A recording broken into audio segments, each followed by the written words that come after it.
Natural Information Society and Hitchin, Bajas or Bajas, Totality. Pitchfork gave it a 7.3 and said 9 years after the last collaborative LP, the two Chicago experimental mainstays meet up for another heady set of psychedelic drone and corkscrewing grooves. I like the look of it for whatever reason. 4 long tracks. It was on as jazz, so I was sort of hoping for some nice jazz, I suppose, in a bebop style. It was an electronic start, so it wasn't going to be that. Just one note on a synthesizer with a slight bass. A nice enough sound in a sort of Miles Davis in a silent way. Hope something happens though. I don't need another ambient album. First 3 minutes, no change, getting worried. The odd double bass note gives me a little bit of hope. It's 17 minutes long, the track. Can't all be like this, surely. 6 minutes, nothing's happening. I'm losing hope at this point, and then 11 minutes, no. Bass picks up a bit on track 13, and is that a bit of a drum?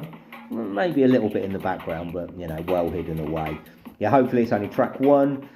Track 2 comes in a little bit more. If that was no gear or neutral, this is first gear at least. At least we're moving a bit, and I much prefer it. The sound is nice enough. I like the sitar feel on that track, and setting a decent vibe. I'm enjoying it a lot more than the first track.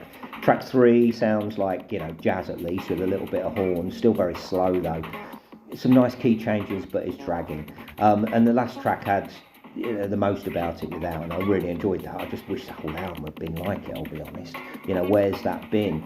If the whole album had been like that, it could have been a sort of 9 or a 10 out of 10, but overall, the first 3 tracks just dragged. It was just a little bit dirgy. 4 out of 10.